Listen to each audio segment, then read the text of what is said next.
So I just have to tell you that I know, like, I texted you, but I have to tell you with my voice that your reviews of The Falcon and the Winter Soldier are giving me life. So thank you so much for those.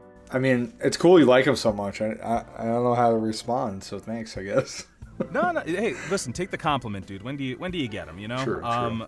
But no, like, it's especially having listened to your first episode with the podcast, like, I don't know, even in these episodes, you, like, you know, like, obviously you're co-hosting, you have notes and everything, but you can tell with the mini reviews, you're so relaxed and you're on it, and you could host your own show if you wanted to with that attitude. I'm like, damn.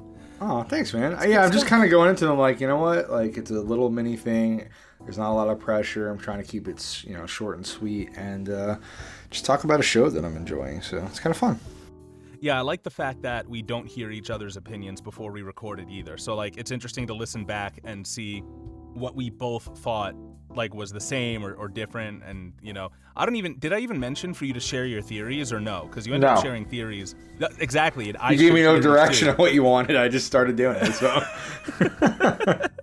That's perfect. I'm glad it worked out. You have anything you want to get off your chest this week before we get into punk rock Jesus? No, not really. All right. Well, before we get into the episode, do you think we have any new reviews? Ooh, I'm going to go out on a limb here. I'm going to go out on a limb and say no. That's a very good guess, but it's actually incorrect this week. What? Yes. Can I change my guess to one? I mean, yes, you can't. I'm not going to edit it, so it sounds like you knew it, though. I'm telling you right now. And I'm going to go on a limb here and say one. Do it now. Edit it now. Yeah, he went for it. Okay, yep. Oh, Ty, you're absolutely right, man. This whole time, you were so correct. Woo. Now, I feel like we had the same amount of ratings, but it looks like this new one from Shabla, who we definitely don't know in real life. With a name like that, I certainly hope not. Yeah, not someone named Leader Trapace or anything. But this was left in early April, so I feel like I didn't read this review yet. Isn't it early April? Oh, yeah, it was left on Saturday, so I definitely didn't read it. I was like, it's only the 7th. It was even earlier April. You have no idea how early April gets, you fuck. All right, so 5-star review from Shabla, a soulful experience. Nice. I listen to podcasts mostly while driving, and I've been listening to this one to and from work lately. Just listened to the Soul episode, and I thought you guys touched upon some interesting takes on the movie. I loved the movie, and I'm glad I heard you two talk about it. 5 out of 5, would listen during my trip to/from work again. Nice. Indeed, very nice. Thank you very much for that. Especially because I personally know there's a lot more to that review, but regarding just the Soul episode, the podcast as a whole, you know, I'm glad you're into it. Yeah, thank you, random stranger that we definitely don't know. We appreciate your review. As you gallop off into the sunset on your majestic steed and with your mask over your face. Yeah, old Shabla. Old Shabla. Shabla of the West, baby. That's right. Are you ready to get into the episode and bring in that theme music, Ty? Oh, let's bring it on in.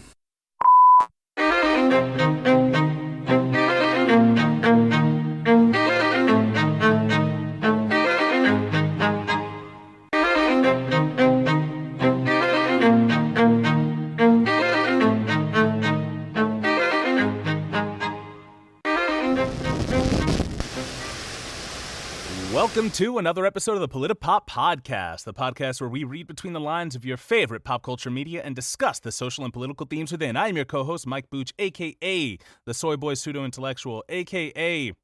Funk Rock Jesus, a.k.a. Judas and the Fat Messiah. And as always, I'm thrilled to be joined in my second seat by my co-host, Ty. Hello. Ty, I have a question for you. I have an answer. Have you listened to the theme song to the podcast?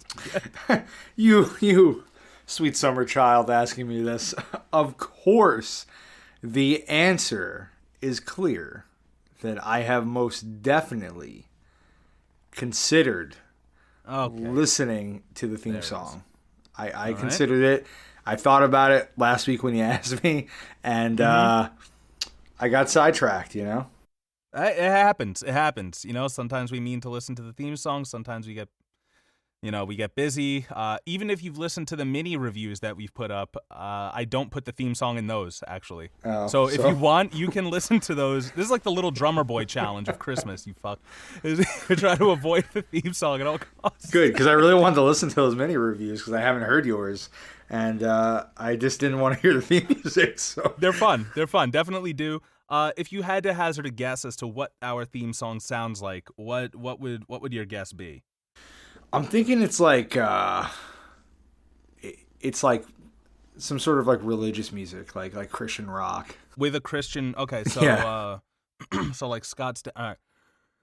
Listen to Polita Papa with the Booch and Tyler Texas.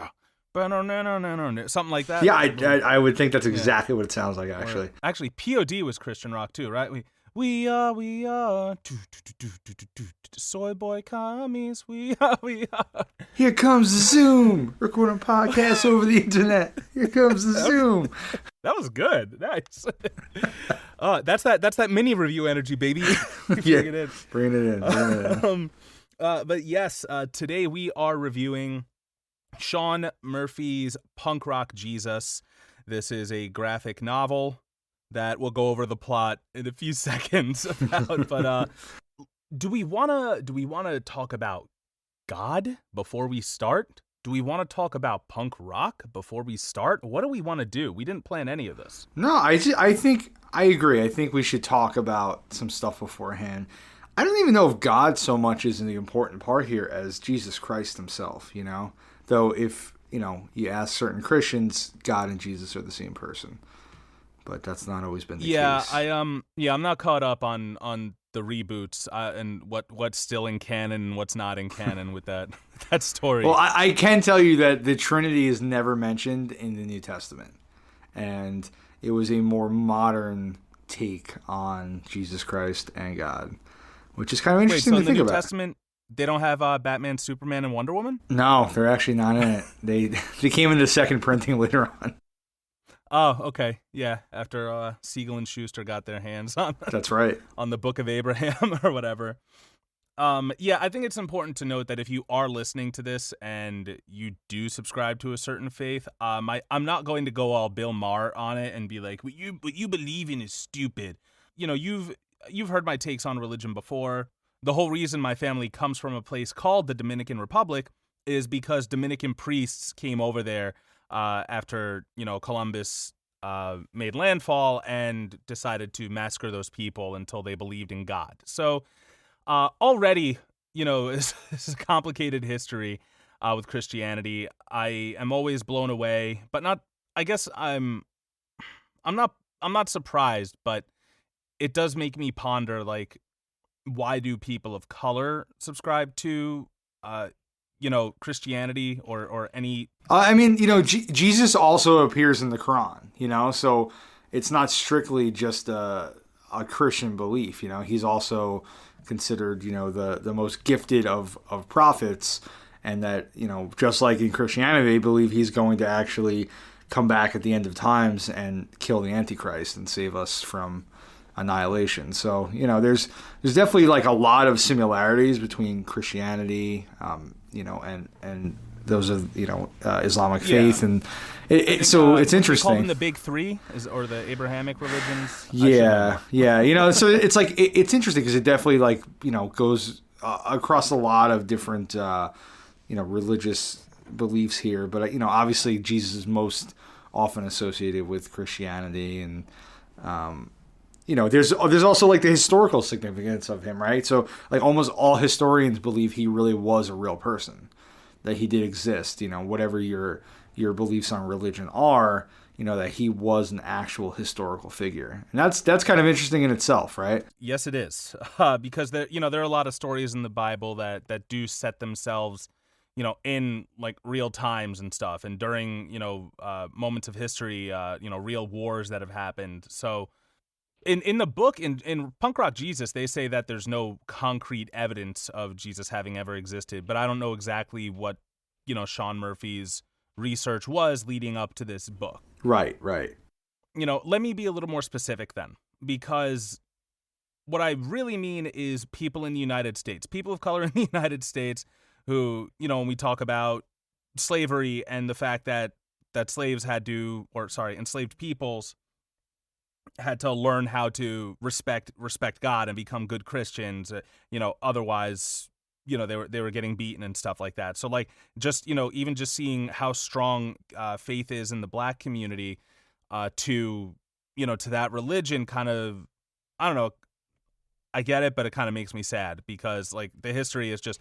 those religions have been used to oppress those people. They've been used to oppress my people in the past. And but it is, regardless, it's a part of many cultures. And as they mention in the book, the United States is like one of the most Christian nations on the planet. Right. I mean, I think, religion's important for a lot of people because it gives them a moral meter, which I know we've spoken about, off mic, that it's interesting that people need religion to give them morality, right? To do the right thing. But I think it's something that helps them kind of keep true to that, having that faith. And I think it's also something that gives you relief from the fear of death and what comes after, So for a lot of people, they really need that. And, for enslaved individuals or just people of color in this country in general, I do think that maybe they felt, like Christians who had, hurt them or abused them were actually like kind of abusing the faith, so to speak, and that wasn't what really, God would really want. And by keeping that faith, you would kind of triumphantly, succeed in the end and go to heaven. Because that's what it's all about in the end, right? It's like whatever happens on earth, but you want to make it to heaven. It's like the sweet, afterlife party that everybody wants to go to. And, Yeah, you want to go to Kingdom Come. You want to go to the afterlife. Like, that's cool. Yeah, and just like you said that, there are people who have misused the faith. There are also countless examples of people, using their faith to do good. And I think that while I do think that people should do good just for the sake of doing good, it's also nice to see individuals, not using their faith to oppress others. And those people are just good people and they're moral people, and they kind of use their religion to bolster that. But, I think regardless, if you're the person who lost weight because God gave you the strength, or you're the person who helped the homeless because God told you to, or you're the person who stopped smoking because God gave you the strength, that's great that you did those things. But I think you're not giving yourself enough credit. I think you're stronger than you believe. Definitely, yeah. And I don't think we're not coming at this to shake anyone's beliefs or make them, not religious. So if you're listening to this, I said, feel free to hang around. It's not Bill Maher. No, it's not. We're here to discuss this comic and kind of what it means. I know what it means to me and why I like it. And I think that it definitely takes some stances, but it's not necessarily just like anti-religion either, even though it may come off like that at first. But yeah, so I don't think anyone needs to feel like attacked, if they want to listen to this. And, I'd like to discuss my own background, in religion and where I am today. So, I was raised Catholic. My whole family is Catholic. I took CCD classes, which were like, religious classes you would take a couple times a week. You would study the Bible and go over, learn about Jesus and the church and yada, yada, yada. We would go to church every Sunday. And I made my communion, but shortly before I would have made my confirmation, I guess I was around 12, 13 years old, I decided I no longer wanted to go. I wasn't interested. And, as a kid, obviously you get kind of bored in church and, it's hard to keep your interest. But I was at that age. Quick question, was that before or after your house burned down around Christmas? That was before. Oh, it was before. Well, that's why it fucking happened. Because you gave up on God. Yeah, there you go. Burned down your house. Basically, when my family, when my dad came out as gay, my family moved. My mom moved us to South Carolina, where she had a good friend living, and we tried to get like a fresh start there, and it really didn't work out. It was tough. My mom's car broke down. It was really hard to find a job without transportation. There wasn't a lot of public transport in the area.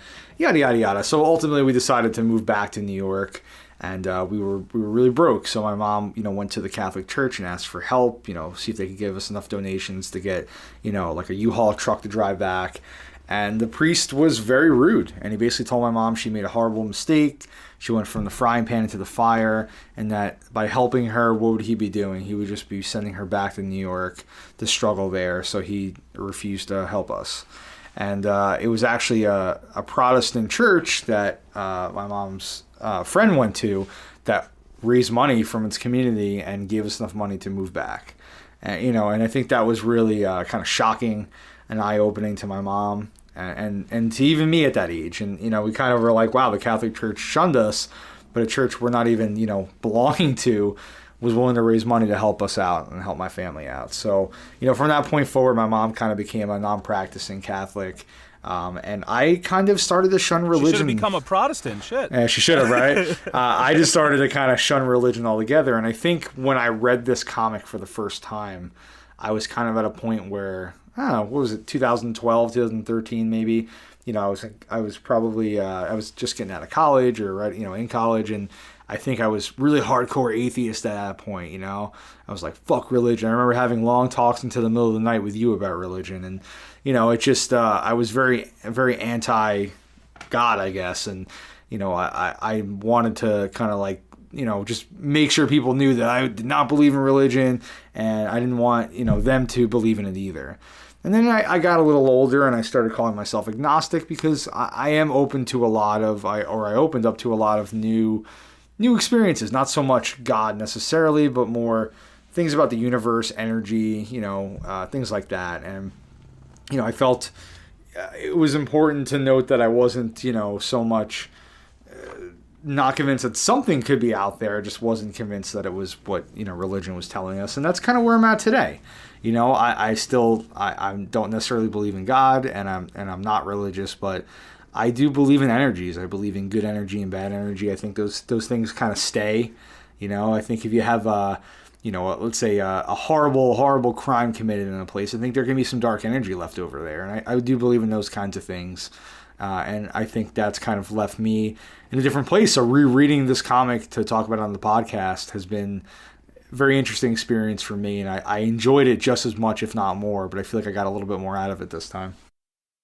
I definitely enjoyed it more this time, just based off the fact that I am more aware of the faults of our country, or I don't even want to say the faults, but just more aware of the reality of the world, right, as a whole, I guess. And my experience with religion, it goes back before me. Obviously I mentioned the Dominican priest coming to Hispaniola, but my father was raised mostly by his grandmother, and she was, I don't know what exactly she believed in, but she, believed in God, and she believed in not sparing the rod. So she would beat the shit out of him regularly as a kid, thinking that it was some sort of discipline.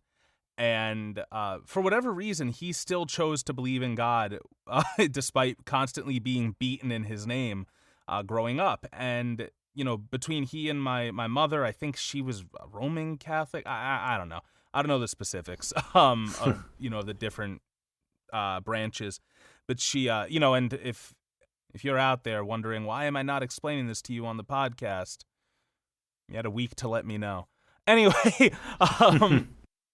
I did believe in God growing up, and I remember we went to this guy's house. His name was Pastor Don, and he was in in Smithtown. And I remember we would go to him every weekend, and my favorite thing about the service was that there was always refreshments afterwards. So I would go, and I couldn't wait to have, they weren't Slim Jims, but they were a better version of Slim Jims, and they were delicious. Nice. They were my favorite thing. Slim Jims and the blood of Christ. Dude, it doesn't get better than that.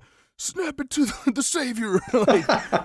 Macho Man comes back. Look at him go. Oh, man. Macho Man coming. That's right, the blood of Christ. But yeah, to keep it short, when my father got partial custody of me, he wasn't able to take me in, so he sent me to live with some people who also went to that church, aka this guy's house. And so I lived with them for probably 2 weeks. It might have been longer. I don't remember, because I was 6 years old, 7 years old. I was very young. And I remember the day they were supposed to give me back to my father was Easter Sunday. And oh, by the way, happy Easter, everybody! It just happened, this past Sunday. It did. That's why I picked this book in honor of Jesus Christ. Long may he reign. Oh no, that's Game of Thrones. But there was some sort of falling out with my father, and this congregation, this church. I don't even know what to call it because it was some dude's house. There was some sort of falling out, and they said Michael can't come in for like our Easter party. And it was a chilly day. I'm there, little kid, my Sunday best. I got my tie. I got my little button-down shirt. And I don't remember having a coat. And the family who took me in, they said, okay, you're going to have to wait out here for your father. And this before cell phones, became a big thing, before everybody had one. Wow. So they kept me in there, and I remember, they kept me out there, I remember knocking on the door, and literally they would open it, and there was the smell of food, there was warmth, there was music. And they were literally partying, and I'm like, hey, can I come in? They're like, you can't, your father's going to come soon. You got to wait for him.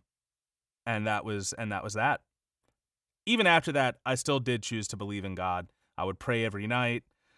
But I don't know, somewhere along the way, I guess just, I don't know, opening my mind, expanding my horizons. And I'm not saying that to sound like, oh, I'm a genius and I recognize more things. It's not really the case, but, I've come to my own personal conclusion that there is no fathomable way that any religion I've heard of to this point has it right. And I'm not denying some greater play at work. I'm not denying that there's a divine creator. I just figure if a divine creator did make us, they wouldn't care about us that much. If you take a shit in the woods and then leave it and bacteria grows on it, and then somewhere in that bacteria, there's a whole colony of, you wouldn't know, right? You would just go about your day, right? So for all I know, we are just, bacteria on a piece of shit that a divine creator left in the universe somewhere. But that is God. And yes, and there's no reason why that divine creator would give a fuck who marries who. Yeah. Or promote slavery, or say that if you rape a woman that you're supposed to take her as your wife. There's no way a God cares that much about the petty lives of us mortals. So, that's where every major religion loses me, because it's this act is a sin, that act is a sin, blah blah blah. So I'm definitely not denying the existence of something, but in my opinion, everything that's been made up to this point has been man-made, and therefore serves man. Well, I think that's kind of the key. All these religious texts are, the Quran's supposedly written by Muhammad the prophet, but in general, just these are all written by people, right? And they change. They change throughout time. They change depending on who's in charge. Whether it's a king, like a King Constantine. He Emperor Constantine, he basically changed, the text a whole bunch. I think the Trinity actually started to kind of come into formation under him. So, it really just depends who's in charge and what they want to add or subtract. And Bill Finger and Bob Kane. Yeah, exactly. And Joel Schuster. Yep. And hold on, I got this. Marsden. What was the guy's name who invented Wonder Woman? Oh, come on, man. William something Marsden. You're the Wonder Woman fan. You're letting me down. Am I? I'm not opposed to her. I like that she came out of a polyamorous relationship, and that's how she was created. You love Gal Gadot. Come on, man. Oh, I'm gonna throw up. But yes, let's get back to Constantine, Emperor Constantine. Yeah, he started to change things, and no, yeah, I mean, I think that again, these are all man-made, and they change throughout the years, and there's things that have been added and subtracted and changed depending on who's in charge and who wants the people that comes after them to know about it. So it's hard to know, if this stuff is real, even if it is, what is actually the real part of it? Or part of it, what part of its origins are actually seeped in what would be the true religion. So it's kind of hard to know, right, with that. And so it's hard to follow this stuff to a T when you read these kind of, scriptures and know what's really accurate. And I only have a cursory knowledge of what punk rock entails. Right. But from what I understand, from its inception, you have You have people who are angry and shouting out against power. And, like, because it became big in the UK first, like, they're speaking out against the royal family and stuff. And yeah, they are the descendants of, like, the original colonizers, the original slavers. Like, they are super fucking corrupt. I don't care if they have amazing weddings. So, it's pretty fucking awesome that, like, that, that's your origins of punk rock. I'll include some videos in the show notes and sources that I found on YouTube. The only thing I really don't like is they talk about how, like, it was it goes back to the origins of people like Elvis with rock and roll, and not acknowledging Chuck Berry or right.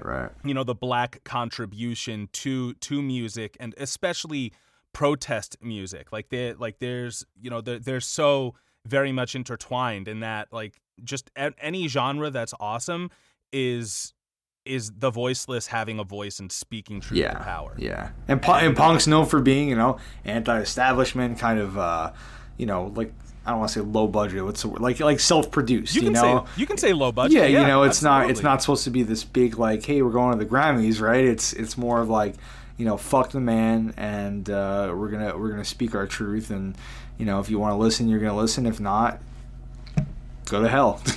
So I think that's kind of. And, hearing punk rock Jesus is such an interesting combination. That's something you would ever expect.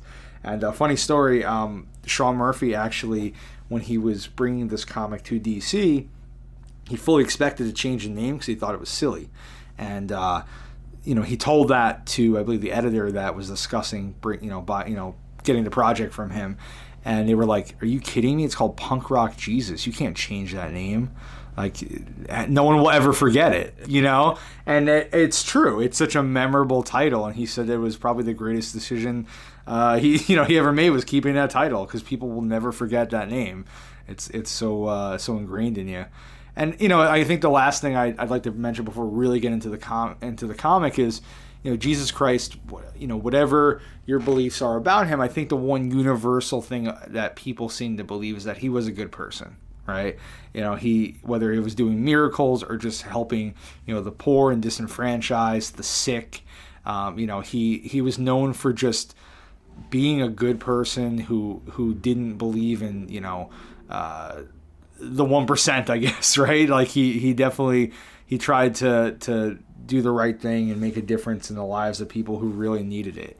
And I think that's, whether you're reading the Quran or the Bible or talking about the historical, significance of him, that's kind of what he's known for. Jesus is one of the most punk rock figures of all time. Because, like you said, he was anti-establishment. He hung out with the lepers. He hung out with the sick people. He hung out with the whores. Yep. And, he hated the bankers and capitalism. He believed everybody should have human rights regardless. Like, and also he has a humble origin. He was born in a stable to a carpenter and became a carpenter himself. Like, Jesus is the most punk rock figure ever. And for people who tout his name today, for people to tout his name today and use it to deny people healthcare and deny people rights is just incredibly disgusting. It's fucked up. Yeah. I don't have a better word for it. To say the least. Yeah, no, definitely. That being said, knowing where we stand on religion, at a very cursory glance, let's get into it. There's a spoiler alert in full effect, folks. We are about to go deep on Sean Murphy's Punk Rock Jesus. So if you do not want anything spoiled, please leave now and come back afterwards. Or forever hold your peace. Forever hold it. And for those of you who are still here listening, get ready for Ty to give you the plot. What would Jesus do? J2 has created the ultimate reality show stunt. Create a human clone from DNA lifted off the Shroud of Turin, implanted into the womb of a virginal teen mom, and give birth on live TV to a boy who could be the second coming of Jesus Christ himself. The kid called Chris is an instant superstar. His every waking moment recorded and broadcast to billions of faithful viewers. Religious zealots either love or hate the show. Angry politicians debate its influences, and scientific community fear its implications. But when Chris discovers the sinister secrets of his own creation, he becomes a rebel with a cause and a guitar. If he decides to take his system-smashing message to the masses, Can even the combined forces of religious fundamentalism and corporate greed defeat the power of punk? All right, so we want to do characters or we want to do story? I literally have it in front of me. I don't care. We're going all over the place. I think we should just start. All right, man. Let's talk Thomas, because he's the first one in the whole story. Yeah, why not? Yeah, Thomas Mchale, otherwise known as the Cemetery, is a boy turned man. He's a boy turned man after being raised as an IRA member by his uncle, following in the tradition of, or he believes in the tradition of his father. And for those of you who don't know what the IRA is, in short, they were the Irish Republican Army. They were formed to gain independence from British rule. Eventually, a treaty was signed in Ireland that split that split Ireland between the Brits, and this actually caused a rift in the IRA. I believe there was also the IRB, the Irish Republican Brotherhood, and that's where we have brothers fighting brothers.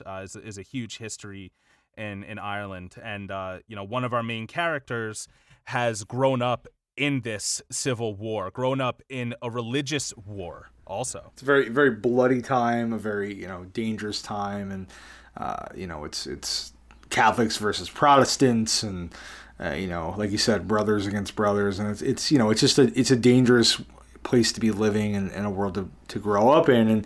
And, Thomas is just a small child when he's, his family's attacked and, his parents are both killed, and he actually believes that he's the one that delivers the final shot, right? Because his dad tells him to hide, not to open the door, and if anybody other than him comes to get him out, shoot them, and he'll call out to him. And his father's not able to call out to him because he's been shot in the throat, I believe. And so Thomas winds up shooting his own father with the weapon that's given to him, and his uncle shows up to kind of take him in and get him on this journey. And, so we meet Thomas as he's brought on to day 2 as kind of the security head, right, for the organization. And I think, in a way he's kind of the main character. And I think, his journey of that's a good point. It's the book starts with him and ends with him. Yeah. It's really about his journey, not Chris, not Jesus. It's more of, what he experiences and how it affects him and changes him. And, Thomas comes off as very cold and deadly, right? He's kind of a badass. He's like an action hero at first. And, he's really tall. He's like 6'6" or something like that. And, he's pure muscle. He drives a motorcycle. Yeah. He's really cool. And I know Sean Murphy actually was writing a comic about him originally before he came up with Punk Rock Jesus. So he's kind of the inspiration for the comic. But we see that Thomas really, that's cool. Is a good person. He faces some decisions throughout his life that really change his actions and show who he is. And we do find later on that he makes decisions when he's in the IRA that ultimately kind of get him imprisoned because he doesn't want to hurt innocent people. We know that he goes to jail in the beginning. They mentioned that he went to prison for killing several police officers and a little girl. But when you actually find out the story, it's not so cut and dry as all that, right? It's more of his uncle, and the IRA wants to bomb the police and cause destruction and fight for their freedom. And there's a school bus of children, and Thomas is not willing to let them die. And that's like one of the first instances you see of him really kind of making a decision that's not so much about his own self-interest, but about saving someone else. And ultimately he saves a lot of those kids, but not that one little girl. And I think that really weighs on him a lot. When I originally read it, I remembered it as like the whole school bus got killed. So I was, I honestly remember it coming at a different point in the story. So I was reading it again, and I'm like, did they change the story so it wasn't as strong? Like, because I was reading a digital version. It's very possible, the printing could have been changed. Right. But no, yeah, he does try to save the school bus full of children, despite his brotherhood's best efforts. Unfortunately, one girl does die, and when he's in police custody, he gets told by the chief that his father was actually ready to break from the IRA, and his brother wouldn't have it.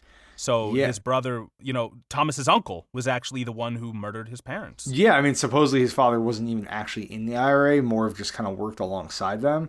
And he had the training and didn't continue it. Right, yeah, but his brother was basically threatening him. And so he decided to go into police custody to protect his family. But, it's kind of a little silly, but he wanted one more night without uprooting their lives. And that's when ultimately, his brother attacks him and kills him and kind of makes Thomas think that he killed his own father and raises him to be this super soldier, more or less, right? Because he knows, what he's capable of. Even his father, in these videos that he's watching, mentions how, like, he can see what Thomas is capable of. And he knows without the proper training, he could become, basically a monster, which is what he is for many years. But there's still that piece of him that still has, morals and chooses to, again, save these children. And, I think the fact that he gets these tattoos, right, of crosses on his back for every victim that he takes also shows that he doesn't want to forget them, right? I don't think it's so much like he's like proud of them. I don't think he's showing them off to be like, hey, I'm a badass. I think it's more of so he doesn't forget the lives that he's had to take for this mission. Yeah, and they mention in the book that I feel like they say the uncle is the one explaining this to him. He says the IRA are terrorists, and it's weird because I don't think any group, any freedom fighter group considers themselves to be terrorists, but just because that title has been thrown around a few times, the actual definition of terrorism is, not the actual definition. I'll give you my version of it. But basically, pretty cocky of you. Benny and the Jets is going to be up my ass. But it was when I was researching Asada Shakur, who's now in Cuba. As a fugitive from the United States. Right. But her lawyer argued that terrorism is when a group attacks civilians to attain a political goal. So, the IRA, originally starting out as fighting out British rule, fighting the power, like, that's not terrorism. But once civilians do start getting involved, yes, that is terrorism. The Black Panthers, no, they were not terrorists. Even if you kill a cop, a cop, unfortunately, for better or worse, is an employee of the state. They are the state, and the state is who you are fighting. So, but yeah, at this point, Thomas admits that he was a terrorist, and Thomas's entire story tells us about the dangers of blind idealism. Absolutely. And Chris's does too, but Thomas is very aware of it. He's very aware of what this can do, and we see that idealism all throughout this story. In what were the religious nuts? The NAC. The NAC, yes, yeah. But we'll talk about them in a sec. We could talk about them right after Thomas, actually, because. Another thing, like you said, he will never kill again, but he'll beat the shit out of some people. He has rubber bullets. He'll bludgeon them. He'll maim them. He's like Batman. He'll fucking destroy your life, but he won't take it. So. No, talk. But yeah, he made this religious promise, right, to I think to Mary herself, right? He believes that he saw her when he was in prison, and that she basically made him swear never to take another life again, or he would go to hell. And, he promised never to do it, and he really believes this. He really believes that if he kills again, he will go to hell. And I think that's really terrifying for him. And I think he's going to do everything he can not to go to hell, obviously. But, as the story progresses, we see he makes some choices that are for other people. And it kind of puts his promise in jeopardy because he has to choose between, the promise he made in prison and promise that he made to a friend. And, just seeing kind of his arc of someone who distanced himself so much from people in the very beginning to how close he becomes with Chris's mother. It's quite a journey for him. He is just one of many characters who all have good intentions, right, but are working for those who do not. And if that ain't capitalism in a nutshell, I don't know what it is, right? Exactly. You have Thomas, who believes he can make good on his promise to the Virgin Mary by protecting this new incarnation of Christ, the second coming of Christ. And you have Epstein, Dr. Epstein, who's working on it, no relation to Jeffrey, Dr. Epstein, who's working on this project so that way she can get the funding to literally save the world, because, the environment is so fucked. They acknowledge global warming or climate change, whatever you want to call it in here. And by the time the meat and potatoes of the story takes place, it's 2020 and Manhattan is underwater. Yeah, they take a very... It's an interesting stance, right? Because a lot of it's about religion, but a lot of it's about science. And, the fact that this is even happening is thanks to science, thanks to cloning. And like you said, Epstein is... She has good intentions. She really wants to save the world. She doesn't want to hurt anybody. She loves Chris. Chris even actually has a twin sister that is supposed to be murdered at birth, and only her and Slate, who we'll talk about in a little bit, the head of J2, know about, and she saves her, and basically fakes her own pregnancy to take care of this child. So she has a lot of empathy. Epstein definitely has a lot of empathy, and she really does think she's doing the right thing. But, she single-handedly creates this. Without her, they're not able to make this show. They're not able to make, Chris. And you have to wonder the effects it would have had she not made this decision to kind of compromise, I think, her own morality and values to accomplish her goals. She's very much a utilitarian character, as in, like, the ends do justify the means. She's very Dr. Halsey.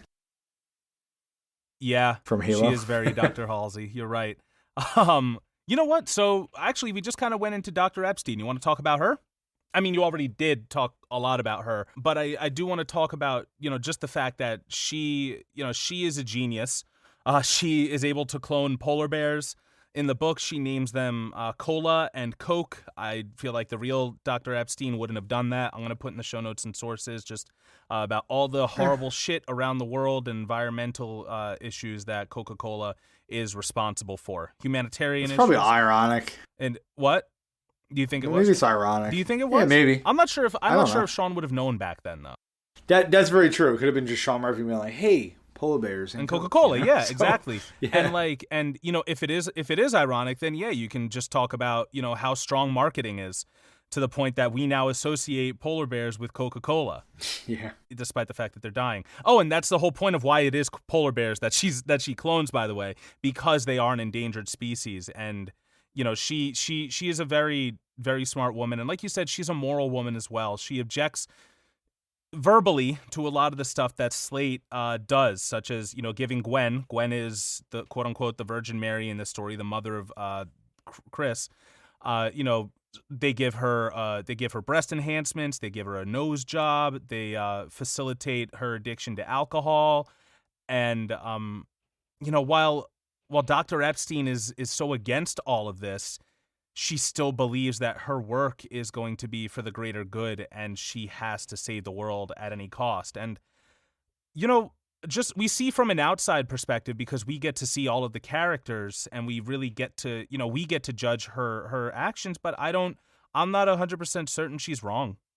Yeah, I mean, it's hard to tell. I don't think we get to see the very end, whether she does save the world, but even right off from the very beginning, they talk about the cloning process itself, and how they ask why it's taken so long to clone a human, and they ask if it's more difficult than cloning, say, a sheep or a polar bear. Oh yes, right. And she says it's no more difficult than it'd be more difficult to clone an ear of corn that has longer DNA chains, but it's the morality and legality of it. And so they decide to actually do the cloning process in international waters to get away with it. And it just right off the bat, you see she's willing to kind of bend the rules a little bit just to kind of even get this done.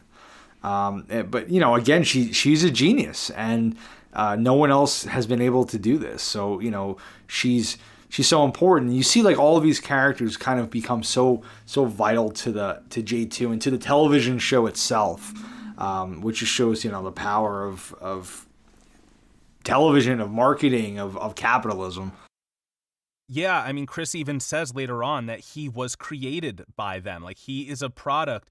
He is late stage capitalism. He is a product of what happens when you have constant idea of American exceptionalism and morality, quote unquote, that's based on religion, right?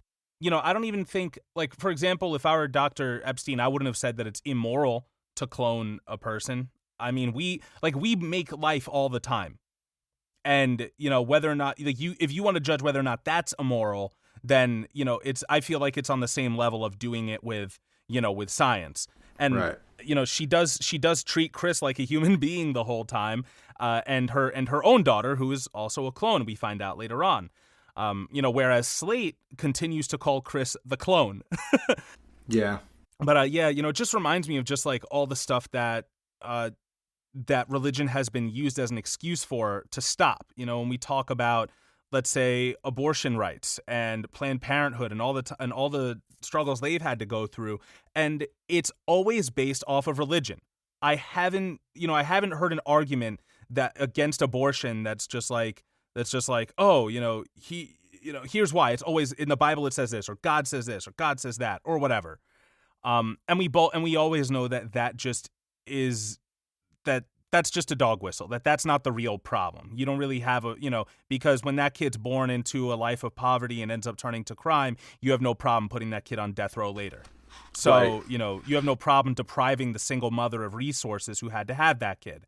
You have no problem. I grew up standing in lines at the Department of Social Services because my parents were not ready to have children. I grew up having to suffer the emotional baggage of two mentally ill drug addicts because they had to have a kid even though they weren't ready to. That being said, I'm glad I'm here today, folks. It's a good time. Thank God my dad's terrible at pulling out, but I'm not a fan of people who equate morals with faith. Yeah. You shouldn't need that to tell you what's right and wrong. Now those who do equate morals with faith, in this story specifically, we have the NAC, the New American Christians, and they are kind of a combination of all of the worst extremist religious groups in one. Sean makes it a point to mention that they are, that they're very much like, NRA gun-toting folks. He also makes it a point to put the bumper sticker, God hates F words, which is, he puts it all over the vehicles that belong to the NAC in this story. And at the time, Westboro Baptist Church was very big, and that was their primary slogan. I think their website was actually godhatesfwords.com. And by F words, I mean the homophobic slur for gay men. Right. So, so Sean makes it a point to kind of show the extremes of all groups here, which is very Frank Miller of him. Early Frank Miller of him, I should say. That's very much what Dark Knight Returns was. And we'll see if I can get you to review it in Batman month. If not, I have plenty of other great things to review. We'll see, folks. Did you have anything else to say about Dr. Epstein or the NAC or anything else? No. Maybe we'll talk about Gwen a little bit.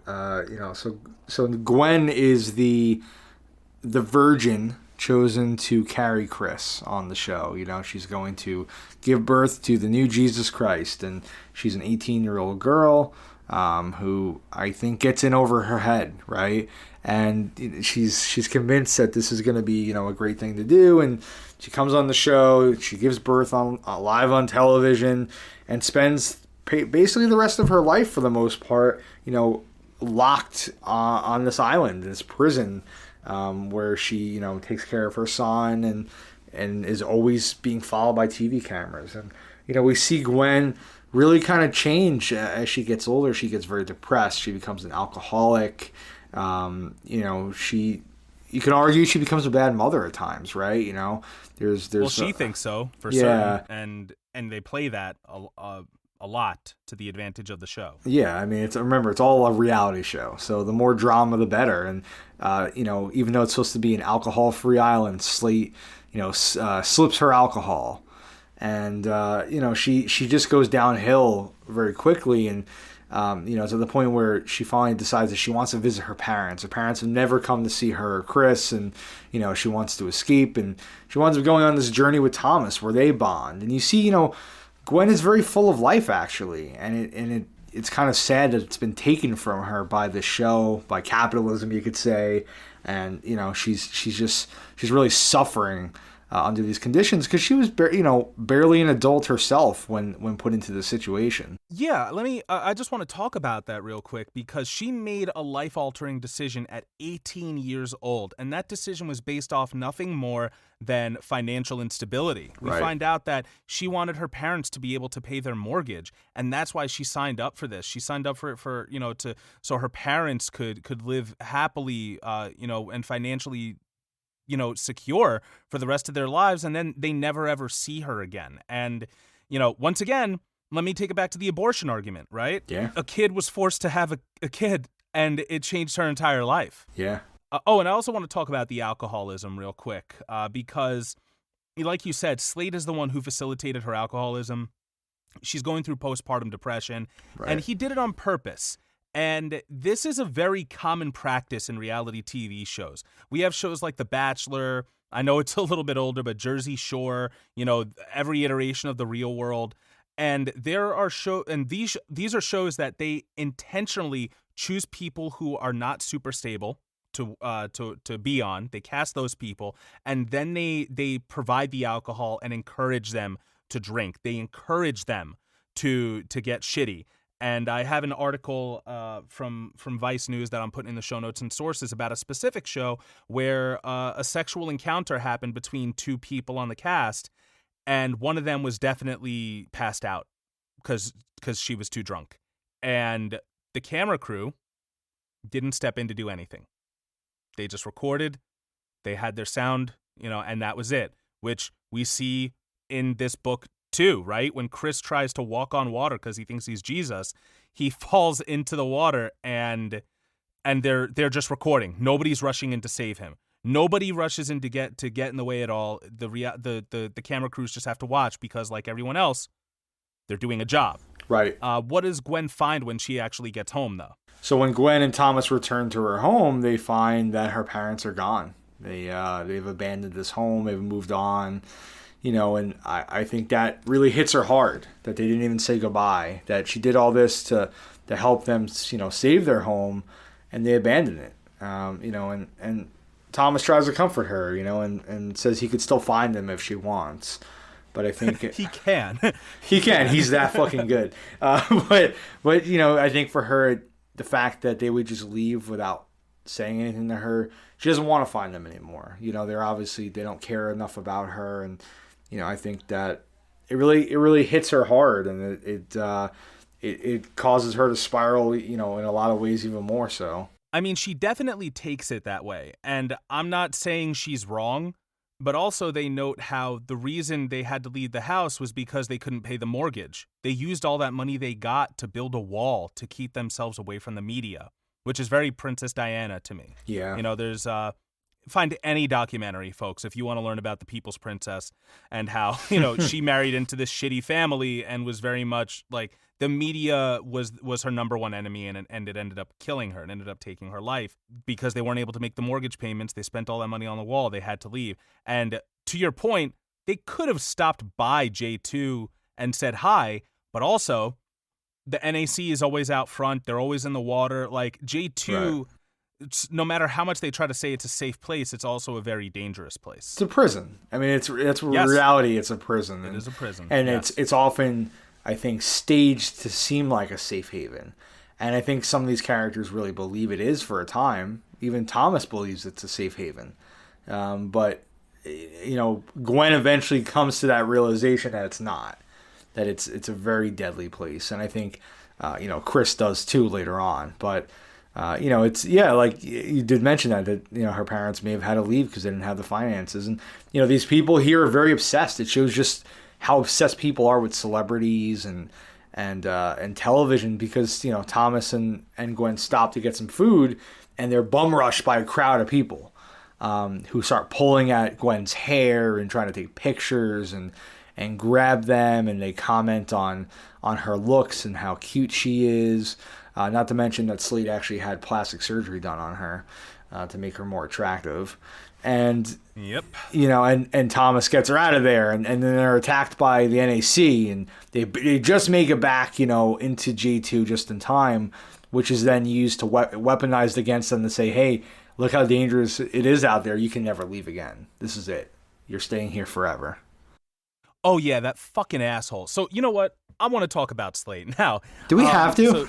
I hate that motherfucker. We really have to, because he is an amazing character in that he is the embodiment of all the evils of capitalism and marketing and the entertainment industrial complex. I'm not sure if that's a term, but let's call it one now. He's America, because he will sell you anything. He'll sell you religion. He'll sell you, miracles. He'll do whatever it takes to get those ratings and get that money. Yeah, and he gaslights the fuck out of everyone. Like, I remember when when Gwen does come back with Thomas from their little outing, and he says, I was really thinking about letting you out, and I was working on finding a safe place to do it, right? A safe way to do it. Yeah, all of a sudden he's that parent who was totally lying. I was gonna take you to Disney World, but now you fucked up. Yep. He's that guy. What else? I mean, yeah, so he tries to kill a baby at the beginning. That's a big thing. And I thought they kept that for the end of the book too. And then reading it again, I'm like, oh, fuck. They tell you straight up he's a baby killer. Yeah. Yeah, well, which is also interesting because Epstein, she witnesses this, and she's really the only character that knows the true evil of Slate, right? Who knows what he's really capable of. And I think they call her out on that I think Thomas does towards the end of the book. He's like, if you had told me back then, I would have fucking killed this guy, basically. I would have stopped him. But, she keeps it to herself so that she can, quote unquote, save the world. And, all these other characters, like you said, are just, he gaslights them, he manipulates them, he uses them to build these ratings, and he finds a way to turn every situation kind of into a success, right? The alcoholism of Gwen. He uses it to convince the audience of miracles of Chris, that he can turn water into wine. Even though it was just Gwen accidentally pouring wine into her baby's bottle. Yeah, he's the ultimate opportunist, and he just he makes every situation work out for the best on the cameras, and he knows just when to cut the cameras, right? When to hide this stuff, and he makes it really seem like, for at least the first quarter of the book, that he's everyone's friend and ally and protector, and he eventually starts taking more and more power. It becomes a dictatorship. He takes control of the security team, takes control of all the computers and technicalities of the island, and eventually everything runs through him. Yeah, he ends up finding out that him entrusting this project to others was a big mistake. He entrusted all the tech stuff to Tim, who Tim is a black man who points out his own blackness a couple times in the story, and it's cool to see we got a black man working in tech. And I could see another writer making him security maybe, but no, like, he's the smart one. He's the one who is able to control what happens on the island, and he also is willing to play the long game. Like, he tells Thomas, like, we gotta wait. We'll get him. And Tim also serves as an ally to Chris. He helps him work out. He helps him hotwire the holographic teaching room, so that way it doesn't only teach dogma, but it teaches science, and it teaches history. And despite the fact that they lauded Abraham Lincoln as some savior. Yeah, I mean, he's cool. I like this character because he wasn't fake. Like, they even call him out on his dress code at one point. He's always wearing like Batman shirts, Superman shirts, and they're like, we have a dress code here, and he's like, well, not for me. Like I'm gonna wear what I want to wear. And like, when he has to work with Thomas, he gets Thomas a present, and he's like, all right, you can start by fucking thanking me, because you're gonna be an asshole to everybody else here, but not to me, because we were gonna work together, and we're gonna be friends, and we're not gonna fucking put up with this cold act nonsense. And they actually kind of form a friendship, right? He's kind of the first one to really kind of open up Thomas a little bit.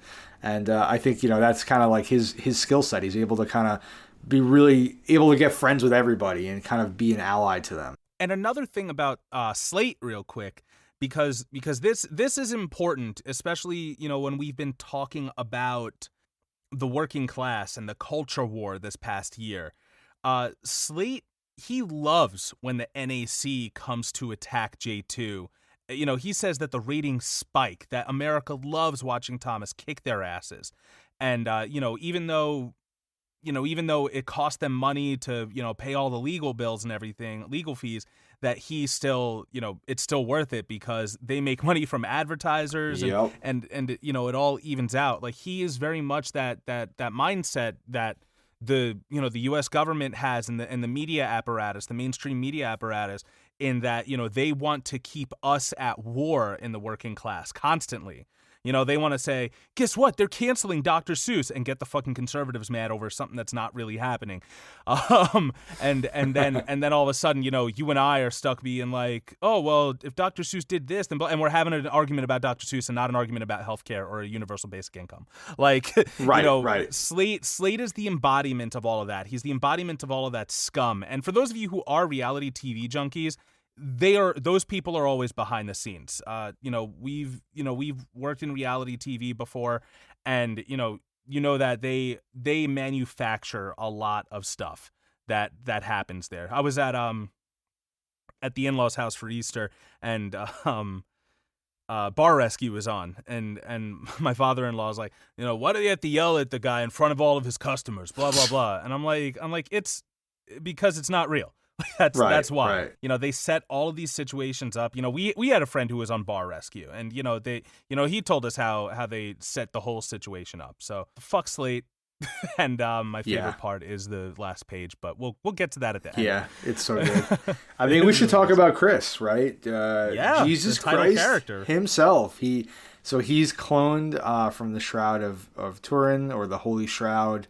I don't know how familiar you are with this. I kind of had to look it up to remind myself, but basically it's supposedly the Flame of Udun? Is that? Yeah, exactly. It's supposedly people claim that it has the image of Jesus imprinted in it, and you can actually see him.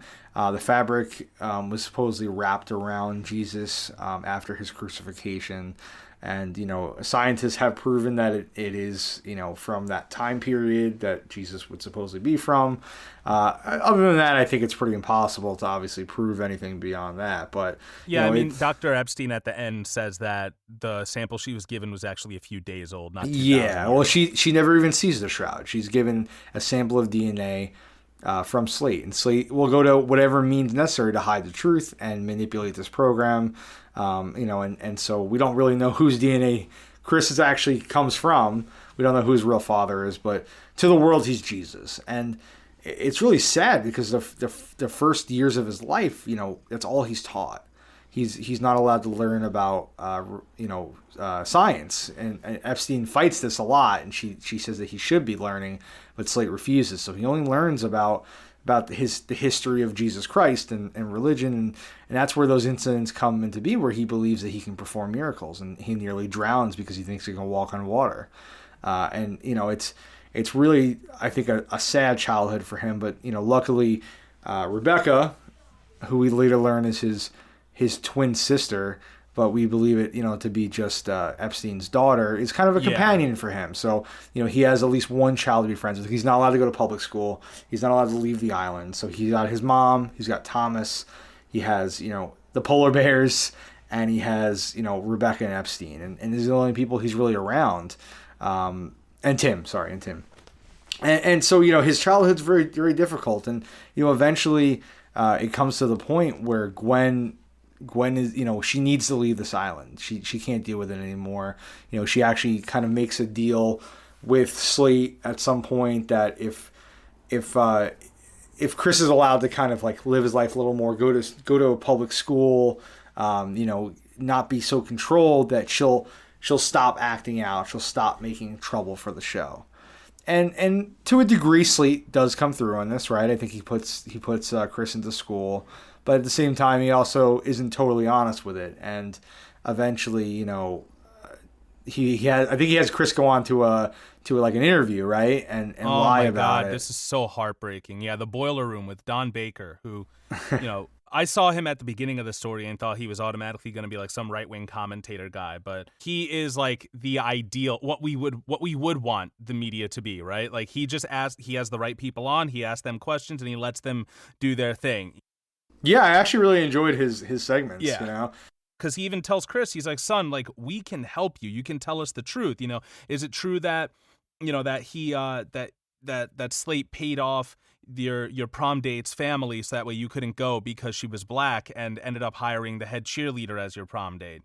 You know, is it true that, let me look at the other stuff, actually. It's pretty close to here. But by the way, while I see a wild comparison, an uncanny comparison probably, between Gwen and Britney Spears. Oh, yeah, 100%. Yep. For those of you who are not aware, Britney Spears has been in a terrible conservatorship with her father, who, you know, when she was deemed mentally incompetent for a while, he took control of all of her finances and her children are constantly being thrown in her face as bargaining chips and leverage, just as Slate does with Gwen in this story. And you know, this isn't that far off from real life. We've seen it. We see someone like Britney Spears, quote unquote, losing her mind, right, but not knowing the true story about what drives people to do this, to lash out. And if I didn't say it in the last, I think I did say it in the last one. You know, we always hold the oppressed to different standards than we hold the oppressors to.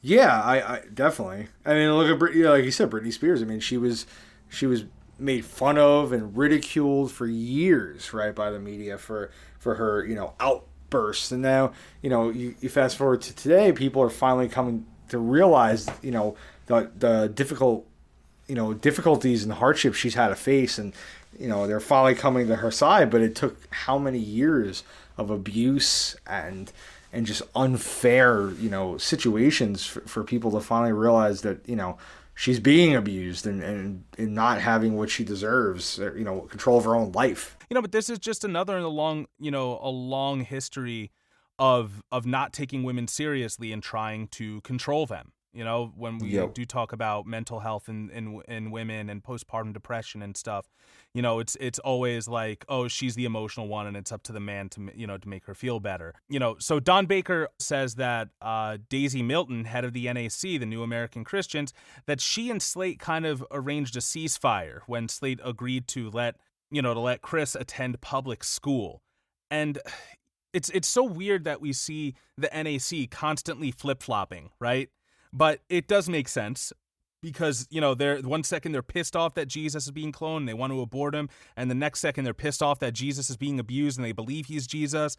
And, you know, and at the very end they try to make peace like nothing ever happened, which is so 2021, right? All right, last 4 years were rough. Let's forget all about Trump. Exactly. But yeah, so Don Baker actually, you know, he tells Chris, he says, you know, is all of this true? And Slate is there coaching him and won't let him speak out. And speaking as someone who has had a similar upbringing, as in having a narcissistic, manipulative man control you and coach you and manipulate your mentally ill and vulnerable mother into insanity or into looking like a bad mom when she's really just reacting the way anyone would. Right. I can say that, yeah, this is pretty accurate. And Don says, I've watched you grow up, son. I know you're shy, but the media can help you. If something happened, then you need to tell us. And Chris just starts crying, and Chris, you know, ends up lying right to the camera at Mr. Slate's behest. You know, he says, Mr. Slate didn't do anything wrong. He's always done the best. And it's because his mother is also being used as leverage against him. You know, he doesn't want Slate to hurt his mom or take his mom away. And that was one of the most heartbreaking moments for me, to just see Chris have to lie like that on national television. You know, as we see with a lot of people who are abused, it's so much more difficult to ask for help than you really think it is. Yeah, I mean, I think it's even worse when you find out his reason for doing it is because he wants to keep his mom on the show, right? He wants to keep his mom with him because Slate told him his mom would be fired if he didn't lie. And that's just so manipulative and horrible, because he really does love his mom. He wants his mom with him, even if, you know, she's not always there, you know, mentally, because she's checked out at times. But I think there's no denying that she loves him and he loves her.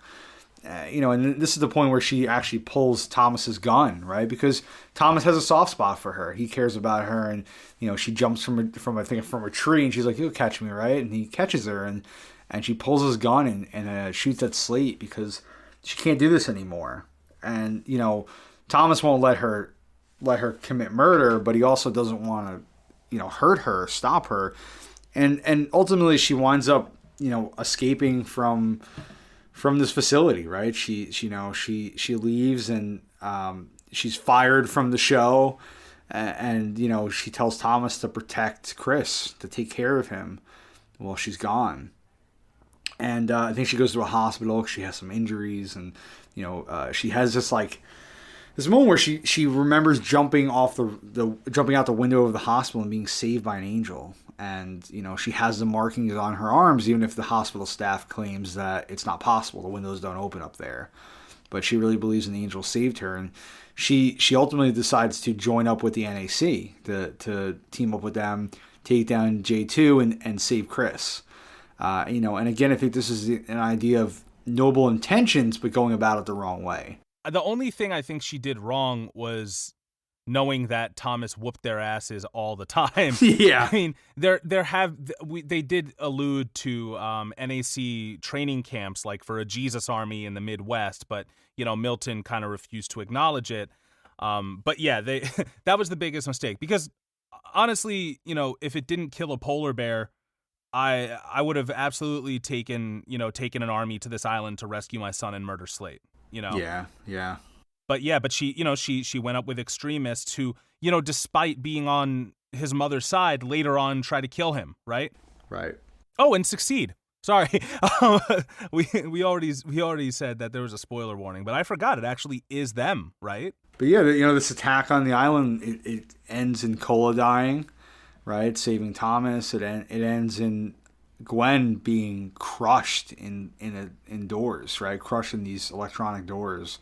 That Slate does intentionally. Yeah, I mean, I think it's pretty obvious that Slate did kill her, even if they can't prove it. And it's this moment that's really defining for everybody. I think it's a moment where Thomas considers killing Slate for this, and breaking his vow. It's a moment where Chris, I think, is just done. He's done with this act. He's done with the show. Now that he's lost his mom for good. It's a really defining moment for the rest of the series, and I think it's kind of almost like part 2 from here on out, right? Where we see the rebellious stage, where Chris starts to kind of defy everything that he's grown up learning about, and he starts to hate religion and fight against it, and he wants to kind of break out and make a name for himself elsewise. And Thomas is so angry and upset, and Gwen really did have an important place in the hearts of these people, even if she didn't realize how much she meant to them. Yeah, I want to talk about Chris's radicalization, because even before his mom returns with the NAC after writing her #1 bestseller book that they helped her fund, and she before that, Chris he starts rebelling, but all he has is anger. He starts spray painting everything and breaking windows and mirrors and stuff. All he has is anger. But after his mom dies, it really starts giving him, I guess more direction. And I think it kind of gives other people direction too, because Slate hasn't actually killed anyone other than a baby up to this point, as far as we know. But at this point we see Tim, he starts running with Chris. He starts, working out with him. We see that he teaches him, like I said before, how to hotwire the holographic room to teach him real stuff. Tim actually gives all of Thomas's punk rock albums and vinyls, because CDs aren't allowed in unless it's Christian rock. He gives all the vinyls to Chris. So he starts learning about punk rock. He starts learning about fighting the establishment.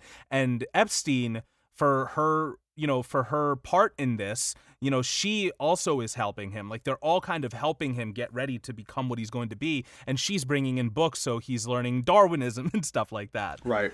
And yeah, it all comes. This is one of my favorite parts. And is it cool if I read his entire monologue here? Yeah, sure. Or did you want to read it? Do you want to go halvesies? Sure. You know, Slate finally lets Chris off of the island for an appearance at the Grammys, where, you know, because he is a media whore at heart, Slate. And Chris decides that, you know, with the help of Rebecca, that he's gonna make a statement. So he shaves his head, you know, puts it up in a mohawk, pierces his ears, comes out in suspenders and striped pants, and you know, and it's amazing because Slate doesn't know what he looks like yet, and he's just there behind him triumphantly, and he's saying, "Give it up for Jesus Christ!" And he is like the most like rebellious looking motherfucker. He says, "Well, sorry to fucking disappoint you, but I am not Jesus Christ. Religion is dangerous. It impedes human progress like a virus. It's a global opiate for the masses. It numbs us with feel-good magical thinking and inflates our egos." 2 billion people starve each day while America hoards global resources for obscene overconsumption. We're gorging on oil, fast food, and entertainment while we remain isolated from the true cost of our habits. And I'm the embodiment of it. It was only a matter of time before you created me, wasn't it? For 14 years, you've borne witness as Rick Slate fucked with every aspect of my life, all for your personal entertainment. And when that wasn't good enough, what did he do? He killed my mom. Sometimes I wish I was Jesus Christ, and that this was the second coming. Then I could take you all to hell. And he fucking sprints out of there because he's been training. Nobody could fucking catch him. And Tim, what a great line, because Tim is the head of security now that Thomas has been fired. Right. And he says, "Keep running, Chris. Please don't let us catch you." Yeah, I mean, it's a great speech, and it just kind of summarizes everything that's wrong with the world, with the system. You know, he's calling it out now. And I think he's just had enough. And he's someone who's lived and breathed it. His entire birth is based upon this idea that he's Jesus Christ, and him rebelling against that is obviously going to change the world. I think the one thing that kind of goes wrong is that Chris gets so caught up in his journey of trying to fight against religion and spread his message that he loses sight of the really important parts, right? Of the people and friends that he has. And he ultimately gets a lot of people killed, including himself, by doing this and trying to, you know, kind of pushing to the point where I think he needed to pull back a little bit. You know, and he does mention how, you know, media was his greatest enemy growing up, and now it's his greatest ally. It's a thing keeping him alive. It's keeping J2 from killing him. And, you know, it's the one thing that he has that he can speak to the masses with. But again, you know, when he ultimately decides to go to Jerusalem, right, to do a concert. And specifically to be an edgelord. Yeah, he wants to piss off everybody. Yeah, you know, he's a dick of a 16-year-old kid or whatever. Exactly, and you know, it's a really risky move, and members of his band think it's cool, and they're like, "This is so metal, bro," you know, but by going there, he's now, you know, Thomas tells him, I can't protect you there. Right? Like, you know, it's one thing to be dealing with these like half-ass trained religious nuts, but to go to, you know, another country where you have all these different religious organizations and terrorist groups and people that could, you know, that can join forces to kill you. He's like, I can't protect you from all of them. And he can't, right? And you know, though Chris isn't killed here, you know, I think Rabbit, right, is her name? Rabbit, yeah. Yeah, Rabbit, you know, one of the members of the band, she gets killed, and Chris is actually taken by one of these groups, and Thomas has this huge moment where he has to decide whether he's going to keep his promise to Mary, you know, and not commit another murder, or keep his promise to Gwen, Chris's mom, who he kind of sees as Mary as well. Yes, he does. He sees them as the same person. Yeah, right. And he, you know, his promise to her to protect Chris. And he sees them both. And he doesn't know what to do. And he's so confused because he's like, why would you ask me to do this conflicting thing? What am I supposed to do here? And he chooses to save Chris. And he murders this man that's holding him at gunpoint. And then he fucking butchers all these other guys, right? He just goes crazy. And yeah, there's a lot of extremists he takes out in order to save Chris's life. Murders them all. And you know, the idea that he could be damning himself to hell, I think, is something that should be remembered here. That's how important his promise to Gwen is. And you know, I think he's angry with Chris here, but we do realize he loves him too, right?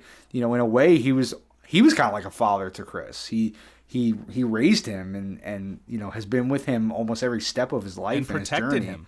Yeah, I mean, even in his punk rock phase, here he is by his side protecting him again. And he keeps telling Chris it's because he thinks he's Jesus Christ. And I think part of him really does believe that, but part of him also loves him. Yeah, just for the person he is. This takes me back to when I was working at the Chinese restaurant, and it was Lent or it was Good Friday is during Lent, right? And then Easter comes. Yeah. Point is, people don't eat meat on Fridays, and this woman came in and ordered a bunch of like seafood dishes, and then she got boneless ribs for her son because she said her son wouldn't eat seafood. To me, that says that you take being a parent more seriously than you take your faith. Right. Because if you truly believe that your kid would go to hell for not eating seafood, or for eating meat, I mean, there's plenty of good vegetarian dishes, I could tell you now. But it's one way to get revenge. Yeah, these were her only options, right? But she went against her faith to provide for her child, which I thought was interesting. And Thomas's story is Thomas's and Chris's story both harken back to my favorite quote ever from the Star Wars franchise, when Rose Tico said, "We don't win by killing what we hate, we win by saving what we love." And just like what what you said, by the way, guys, I honestly don't have a problem with Rose Tico. That's not my favorite quote. I just think it's funny because everyone always says that quote's ridiculous. But that's kind of the point here is that Chris, like you said, he forgot, what he was fighting for by concentrating so much on what he was fighting against. He was fighting against religion, and he made it his goal to piss off everybody as much as possible. And, despite the fact that, his band was a humanitarian band. They have they won a Nobel Peace Prize for a science awareness campaign and also for a program to help the poor.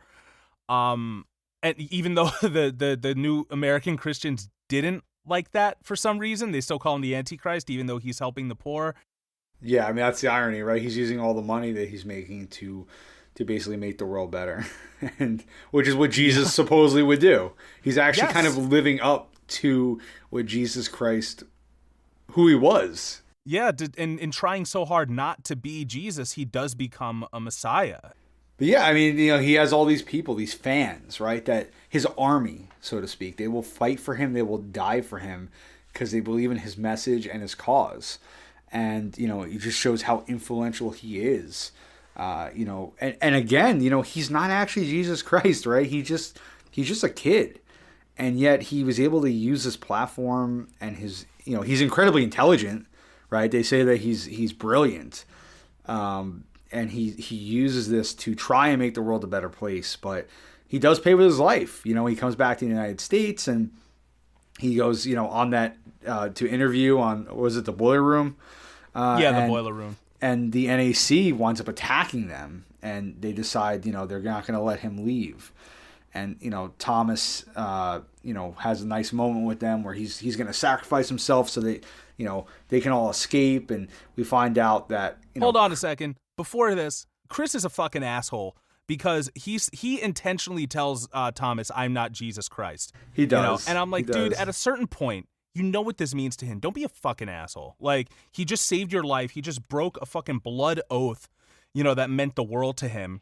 Also, when he meets the kid with leukemia from the Make-A-Wish Foundation, who is religious but loves the flak jackets, and he's like, I don't know, is Make-A-Wish a religious organization? Like, he doesn't want to meet this kid if it's a religious organization. And, like, it's like, dude, like, to a certain extent, and I think you and I have kind of come around to this also, right? This idea that, nothing really is black and white.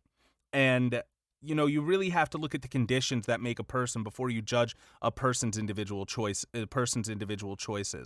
Nothing happens in a vacuum. And so it might be easy for us to say, oh, well, this person voted for this person, so fuck them. Or this person, believes in that, so fuck them. Or this person drives a car or eats meat, so fuck them. And, like, you can't make any progress that way by closing off so many people. And just as you've said so many times before, you really have to know your place in the quote unquote revolution. You have to know your place, going forward. And we'll talk about Rebecca in a little bit as we near the end of the story, but Rebecca, despite not being a huge part of the story, is one of the most important characters of the book, you know, because she facilitates a lot. You know, she gives Thomas his motorcycle back. She gives Chris all of his punk rock gear, and you know, she's there as the voice of reason. She's there alongside him, and there to, like I said, to speak reason to him. She's kind of his morality, right? She's the one that pushes him to meet this Make-A-Wish kid. You know, she keeps him grounded. But you know, he is a kid, and I think you got to remember that. You know, kids can be little assholes, right? Kid. We were. But I think most importantly is, imagine if the whole world told you that you're Neil Armstrong. You know what I mean? And you're like, I'm not Neil Armstrong, I'm Mike. And they're like, no, you're Neil Armstrong, you know? And I think he just wants to say, like, I'm not Jesus Christ, I'm Chris. You know, I have my own identity, my own personality, and my own path. And he's sick of people calling him something that he's not. And, you know, even though it's hurtful, and maybe he should, you know, be the bigger man and not say this to Thomas, I think he wants Thomas to acknowledge that he loves him and not Jesus. He loves Chris. Ooh, I like that a lot. That never crossed my mind once at all. But yeah, you know, because we kind of forget to see Chris as a person with flaws because we are so enamored by his zeal. You know, we are so, and that, like, you know, he kind of reminds me of Fred Hampton, right? Who was also a kid. Yep. Yep. But yeah, you know, maybe that is what he wanted. He wanted Thomas to be, you know, especially he had his mother taken away from him at such a young age. The only reason people ever associated with him was because of who he was supposed to be and not who he actually is. So that's a really great point. Thank you for bringing that up. Oh, my pleasure.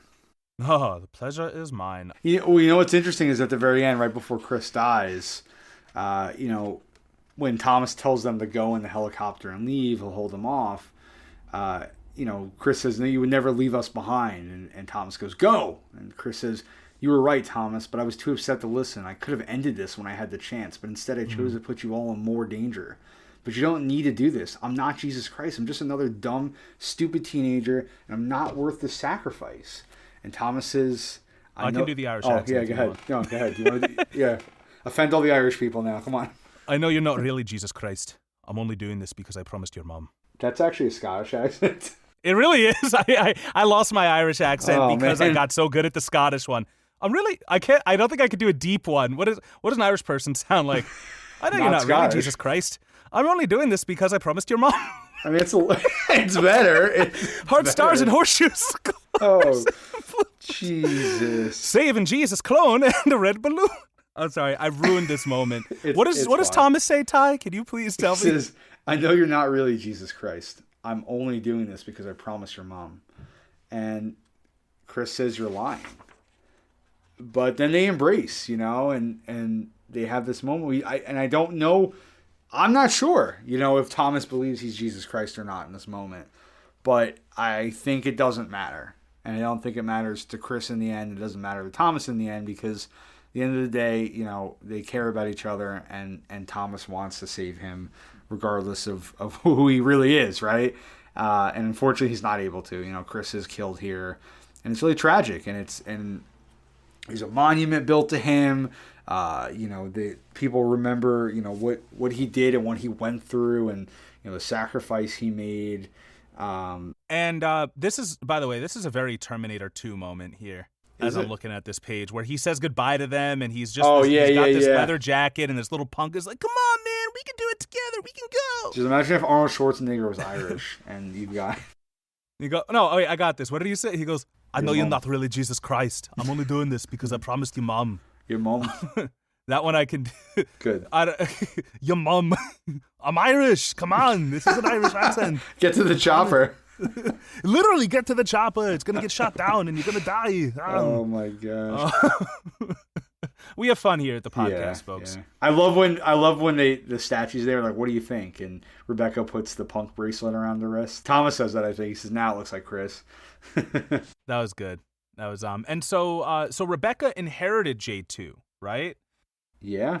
Now, have all of the crimes come out because Slate is free to go, but he kind of talks his way out of this. Yeah, I think some of his crimes have come out, but not quite all of them, you know. Basically, he says he never lied. You know, they say that you claimed the child was Jesus Christ. And he just says, you know, I believe in my heart that Chris was the second coming of Jesus Christ. He was born of a virgin, performed miracles, and rebelled against social norms, divisive to believers. He found many disciples and was killed for his preaching.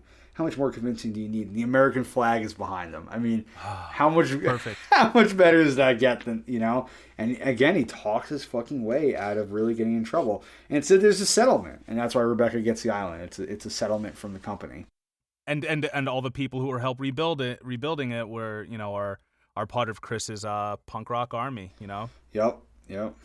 And then shortly after, so this really made me think, you know, because if you do believe in a heaven or hell, you do want to believe that the unjust people will get their comeuppance. But right, this whole end scene kind of made me think, like, is it worth it though? Like let's be real. If you live a life born with a silver spoon in your mouth and you are part of that 1% and you get to spend your entire life crushing others and getting every single whim that you want, like, catered to, like, is there really a torture in hell that can make up for it? They say there is. I think if you believe in hell, then yes.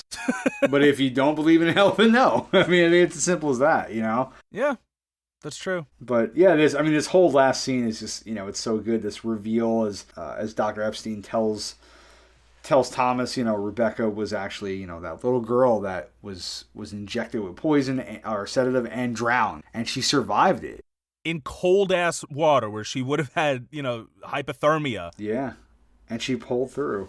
She said, I attempted to call it a miracle. Aha! And it's like such a Jesus Christ moment, right? But nobody in the whole world knows this except for Dr. Epstein and now Thomas. Yeah, that's great because I like this idea that, you know, while Murphy, you know, you would think he doesn't believe in religion at all, but he puts this character in. Yeah, I mean, he said he's an atheist. He said he's an atheist, you know, if you read the afterwards. But, like, I think he also wanted to give it a more nuanced touch than you know, it would have been if he just took one stance here. And, you know, there's that possibility maybe there really is something to this miracle. But, you know, Thomas is he's so angry, right? You know, this is where he tells Epstein, if you had told me, you know, I would have done something with the psychopath. You know, I wouldn't have let him get away with all this. And then Epstein says, you know, unlike you, I don't believe in an afterlife where Slate will burn for eternity. If there's no justice now, there never will be. Tell me honestly, after all the things you've seen these last 15 years, do you still believe in God? Is there a hell for people like Slate? And what if you're wrong? And what does Thomas do? So we see Slate in his new sports car, and he's working on, you know, a new show. He's like, what if we bring Muhammad back instead this time? You know, we'll let the J2 nonsense die down, and you know, then we'll do Muhammad. There's way more Muslims in the world than Christians. And while he's driving, Thomas fucking drives up right next to him on his bike, you know, pulls him out of the driver's side window, drags him on the asphalt. And what does Slate say? He goes, and I'll never try to drown a child again, I promise. Like, you know, he admitted what he did and says, like, oh, I won't do it again, blah, blah, blah. And he tries to buy him off, too, but it's too little too late. And Thomas, after fucking dragging him along the asphalt, lets him go right in front of a fucking Mack truck with a big splat, and the end. And that's the last page. He gets justice, right? He gets justice. And I think it's interesting because besides being, you know, awesome and seeing Slate get, you know, his just desserts here, I don't know if I would say that Thomas's faith is broken, but he wasn't willing to put it to chance. He wasn't willing to hope that Slate would burn an eternity in hell.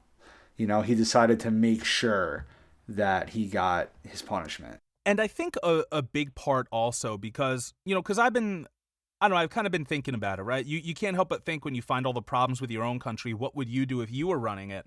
And, you know, while we do talk about all the terror of the prison industrial complex, like, there are definitely some people who cannot be in society. But, you know, I think you want to know that those who have done those terrible things have learned from them and won't do them again.